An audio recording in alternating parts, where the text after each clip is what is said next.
உடம்புலையிலே கடவுள் டிவி இருக்கிற லட்சுமணா அன்பு வணக்கங்கள். இப்போ நம்ம பார்க்க போகிறது வார ராசி பலன் 22ஆம் தேதியிலேருந்து 28ஆம் தேதி வரை எப்படி இருக்க போது தான் பார்க்க போகிறோம். எப்போதும் சொல்கிறதான் லக்னத்துக்கு பாருங்கள், ராசிக்கு பார்ப்பதை விட லக்னத்துக்கு பாருங்கள் ரொம்ப பர்ஃபெக்டாக இருக்கும். ஏன்னா அது உங்களுக்கு ரொம்ப பர்ஃபெக்டாக வரும். நீங்கள் ஒர்க் பண்ணி பாருங்கள்.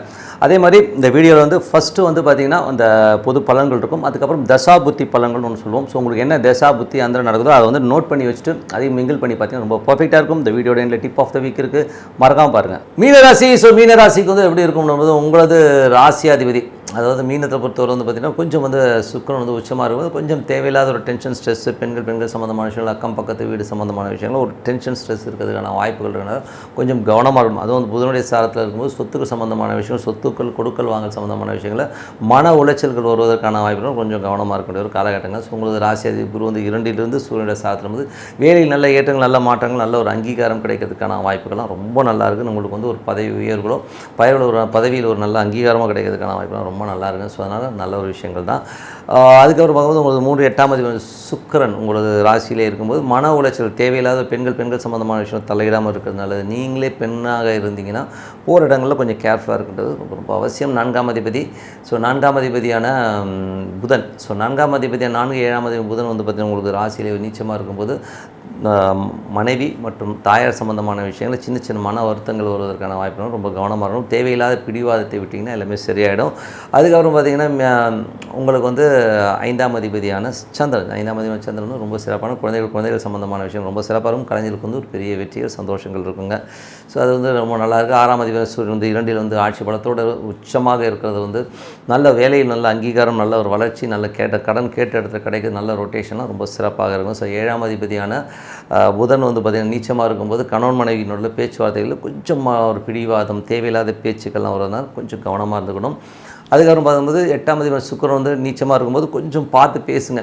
மற்றவர்கிட்ட பேசும்போது பழகும்போது கொஞ்சம் கவனமாக பேசுவோம். அது பெண்களிடம் பேசும்போது ரொம்ப கவனமாக இருக்கணும். அதனால் நமக்கு ஒரு அவப்பேர் வருவதற்கான வாய்ப்புகள் ரொம்ப கவனமாக இருக்கணுங்க. அதுக்கப்புறம் பார்க்கும்போது உங்களது 9ஆம் அதிபதி செவ்வாய். 9ஆம் அதிபதி செவ்வாய் பார்த்திங்கன்னா உங்களுக்கு 12ல் இருக்கும்போது நிறைய ட்ராவல் பண்ணுற மாதிரி விஷயங்கள் இருக்கும். ட்ராவல் நல்லா பணம் கிடைக்கிறதுக்கான வாய்ப்புலாம் ரொம்ப நல்லா இருக்குது. ஸோ அந்த ஒரு வளர்ச்சியாகவும் கண்டிப்பாக இருக்குங்க. ஸோ 10ஆம் அதிபதி குரு 2ல் இருக்கும்போது தொழில் ரீதியான விஷயம், நல்ல பண வசதிகள், நல்ல ரொட்டேஷன், கேட்ட இடத்துல பணம் கிடைக்கிற ரொட்டேஷனும் ரொம்ப சிறப்பாக இருக்கும். 11ஆம் அதிபதி சனி உங்களுக்கு 12லிருந்து அது 2ஆம் அதிபதி குருவுடைய தொடர்பில் இருக்கும்போது நல்ல ஒரு வளர்ச்சியை கொடுத்துரும். மறைமுகமான வருமானங்கள் வருவதற்கான வாய்ப்புகள், அது ஒரு கடன் ரொட்டேஷன் எல்லாமே ரொம்ப சூப்பராக இருக்குன்றது உண்மையான விஷயம்.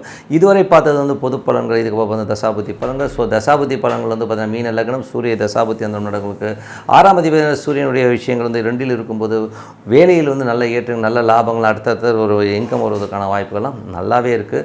ஸோ ரொம்ப சிறப்பு தான். மற்றபடி பார்த்திங்கன்னா மீன லக்னமாக இருந்து சந்திர தசாபுத்தி அந்த நடக்கிறவங்களுக்கு நல்ல லாபங்கள், நல்ல ஏற்றங்கள், குழந்தைகளால் நல்ல வளர்ச்சி, கலைஞர்களுக்கு பெரிய வளர்ச்சி கிடைப்பதற்கான வாய்ப்புலாம் ரொம்ப சிறப்பாக இருக்கும். மீன லக்னமாக இருந்து செவ்வாய் தசாபுத்தி அந்த நடக்கிறவங்களுக்கு நிறைய விரயங்கள் ஏற்படுவதற்கான வாய்ப்புகள் இருக்குது. இதில் பார்த்திங்கன்னா உங்களுக்கு 2 மற்றும் 9ஆம் அதிபதி நல்ல ஒரு தன வரவுகள் வருவதற்கான வாய்ப்புகளும் ரொம்ப நல்லா இருக்குது. பட் இருந்தாலும் 12 நிறைய அலைச்சல்கள் தவிர்க்க முடியாத இருக்கும். சின்ன சின்ன மன உளைச்சல்களும் அலைச்சல்களும் இருக்கிறது கொஞ்சம் பார்த்து பண்ணணும். வெளிநாட்டில் இருக்கிறவங்களுக்கு பார்த்திங்கன்னா ஒரு தேவையில்லாத ஒரு விஷயத்தை மண்டையில் போட்டு உழைச்சிக்கிறதுக்கான வாய்ப்பு, அதெல்லாம் தேவையாக இல்லைங்கிறத கொஞ்சம் பொறுமையாக டிசைட் பண்ணுங்கள். அப்பாவுக்கு உங்களுக்கு ஒரு சின்ன சின்ன வாக்குவாதங்கள் வருவதற்கான வாய்ப்புகளும் கொஞ்சம் கவனமாக இருக்கணும். அதுக்கப்புறம் பார்க்கும்போது மீன லக்னமாக ராகு தசாபுத்தி, ராகு உங்களுக்கு ராசியிலே புதனுடைய சாரத்தில் போகும்போது அம்மா மற்றும் மனைவியால் சின்ன சின்ன மன உளைச்சலுக்கு வருவதற்கான வாய்ப்புகள் இருக்கிறனால ரொம்ப கவனம். ஏன்னா புதன் அங்கே நீச்சமாக இருக்கும்போது அது நம்மளை ஒரு சின்ன மன உளைச்சலை ஏற்படுத்தும். ஸோ அதனால் அந்த மாதிரி விஷயங்கள் மட்டும் கவனமாக இருங்க. ஸோ மீன லக்னமாக கேது தசாபுத்தி அந்த கேது சந்திரனுடைய சாரத்தில் இருக்கும்போது கேது 7ல் இருந்து அது சந்திரன் போதே குழந்தைகள் பூர்வீகம் சம்பந்தமான சொத்துக்களால் நல்ல லாபங்கள் வருவதற்கான வாய்ப்புகள் நல்லாவே இருக்குது. ஸோ அது கிடைப்பதற்கான வாய்ப்புகள் கொஞ்சம் அவுட் ஆஃப் கோர்ட் போய் பேசி கூட நீங்கள் வாங்க முடிஞ்சால் வாங்குறது ரொம்ப ரொம்ப சிறப்புங்க. ஸோ மற்றபடி நல்ல ஒரு விஷயம் தான். பட் இருந்தாலும் மனைவி கொஞ்சம் வெடுக்குன்னு பேசுறது, கொஞ்சம் நிறைய டேர்ம்ஸ் அண்ட் கண்டிஷன் பேசுகிறது, இந்த மாதிரி விஷயங்கள்லாம் இருக்கும். ஸோ அதை மட்டும் கொஞ்சம் பார்த்து நடந்துக்கணும். மீன லக்னமாக சுக்கிர தசாபுத்தி அந்த ரொம்ப ரொம்ப கேர்ஃபுல்லாக இருக்கணும். ஏன்னா உங்களுக்கு மீன லக்னத்துலேயே சுக்கிரன் இருக்கும்போது தேவையில்லாத ஒரு டென்ஷன், சந்தேகத்தினால் மண்டை வெடிக்கிறமான விஷயங்கள் நடக்கும். ஸோ அதனால் சந்தேகப்படாமல் ஓரமாக பொறுமையாக இருங்க. ஸோ மற்றவை எல்லாமே சிறப்பாக இருக்கும். ஸோ என்னை பொறுத்தவரை இறை பக்தி. ஸோ மனிதன் வந்து அமைதியாக ஒரு இடத்துல உட்காந்து இறைவனை வந்து பிரார்த்திக்கும் போது கண்டிப்பாக அடுத்த லெவல் போகிறதுக்கான வாய்ப்பு ரொம்ப சிறப்பாக இருக்குது. உதாரணமாக ஒரு கோயிலுக்கு போனோட ஓம் வச்சவங்களுக்கு இறைவன் உள்ளே வரணும். ஸோ அந்த மாதிரி பிரார்த்தனை பண்ணும்போது கண்டிப்பாக அடுத்த லெவல் போகிறதுக்கான வாய்ப்பு ரொம்ப சிறப்பாக. Tip of the week. So tip of the வீக்கில் வந்து இந்த வாட்டி பார்க்க போகிற ஒரு சப்ஜெக்ட் வந்து பார்த்தோன்னா பஞ்சபட்சி. ஸோ பஞ்சபட்சி வந்து நான் வந்து மோர் தென் ஒரு 30 years வந்து நான் வந்து பண்ணிகிட்ருக்கேன். ஸோ அது வந்து எப்படின்னா அதை அப்ளை பண்ணிகிட்ருக்கேன். அது வந்து ரொம்ப சூப்பராக ஒர்க் பண்ணுற ஒரு விஷயங்க. ஸோ இது வந்து நான் ஜாதகத்தையும் சரி எந்த ஒரு விஷயமாக தான் என் லைஃப்பில் அப்ளை பண்ணி அது ஒர்க் ஆகுதுனால தான் ஒர்க் பண்ணவே வைப்போம். ஸோ மற்றவங்க சொல்கிறதுக்கு முன்னாடியே பார்ப்போம். ஸோ இது வந்து ரொம்ப சூப்பராக ஒர்க் ஆகுங்க பஞ்சபட்சிங்கிறது வந்து. அது எப்படியே பார்க்கணுன்னா இது வந்து பார்த்திங்கன்னா நிறைய புக்ஸ் இருக்குங்க. ஸோ நிறைய கோட்டை சுப்பிரமணியம் நிறைய பேர் எழுதியிருக்காங்க. ஸோ அதில் வந்து நம்ம மெயினாக வந்து அந்த நம்ம என்ன பட்சியில் பிறந்திருக்கிறோம், நம்ம சந்திரன் வந்து என்ன நட்சத்திரத்தில் இருக்கோ அந்த நட்சத்திரத்துக்கான பட்சி வந்து நம்ம பட்சியாக வரும். ஸோ அது வந்து பஞ்சபட்சிங்கிறது 5 பட்சிகளை கொண்டு சொல்கிற ஒரு விஷயம். ஸோ உங்கள் நட்சத்திரம் என்ன பட்சியாக இருக்கோ ஸோ அந்த பட்சிக்கான மிருகம் வரும். உதாரணம் சொல்ல போனால் வல்லூர் வரும். ஸோ வல்லூர், ஆந்தை, காகம், கோழி, மயில். ஸோ இதுதான் வந்து 5 பட்சிகளாக வந்து பிரிச்சிருப்பாங்க. ஸோ இது வந்து பஞ்சாங்கத்திலே கொடுத்துருப்பாங்க எந்தெந்த நட்சத்திரத்துக்கு என்னென்ன பட்சினா அது வளர்விரையில் வந்து எப்படி செயல்படும், தேய்பிரையில் வந்து எப்படி செயல்படுங்கிறது வந்து தெளிவாக கொடுத்துருப்பாங்க.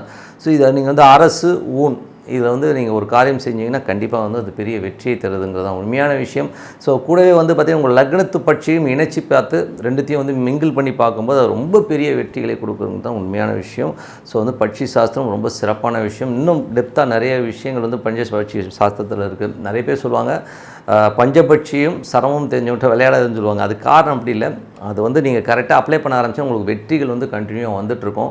படுபட்சி நாள்னு ஒன்று வரும். ஸோ படுபட்சி நாட்களில் வந்து அந்த எந்த ஒரு புதிய காரியங்களையும் தொடங்காமல் இருக்கிறது ரொம்ப ரொம்ப நல்லது. ஏன்னா படுபட்சியில் வந்து அந்த விஷயங்கள் வந்து அவ்வளோ பெருசாக வெற்றி அடைவதில்லை அப்படிங்கிறது தான் உண்மையான விஷயம். ஸோ அதனால் படுபட்சியில் வந்து எதுவுமே பண்ணாமல் இருக்கிறது நல்லது. அதிகார பட்சின்னு ஒன்று வரும். ஸோ அதிகார பட்சியில் வந்து பார்த்திங்கன்னா உங்கள் பட்சி வர அதிகார பட்சி நாளில் வந்து நீங்கள் எது செஞ்சாலும் வெற்றிகளை கொடுக்கறதுக்கான வாய்ப்பு அரசு ஊன் வந்து வெற்றியை தருன்றது உண்மையான விஷயம். ஸோ இதை பற்றின டீட்டெயிலிங் நிறைய புக்ஸ் இருக்குது. ஸோ புக்ஸில் போய் ரெஃபர் பண்ணுங்கள். பஞ்சபட்சி வந்து ரொம்ப சூப்பரான ஒரு சயின்ஸு. அதை வந்து நான் ஒர்க் பண்ணி கிட்டத்தட்ட 30 ஆண்டுகள் வந்து பெரிய சக்ஸஸ் கொடுத்துருக்குன்றனால தயவுசெய்து எல்லாரும் ஃபாலோ பண்ணுங்க சொல்லிட்டு உங்களிடம் விடைபெறுவது உங்கள் லட்சுமி நாராயணன். நன்றி, வணக்கம். கடவுள் அருள் டிவியை பார்த்தமைக்கு நன்றிகள். மேலும் இது போன்ற தகவல்களை தெரிந்து கொள்ள கடவுள் அருள் டிவியை சப்ஸ்கிரைப் செய்யுங்கள். மறக்காமல் பெல் ஐக்கானை கிளிக் செய்யுங்கள்.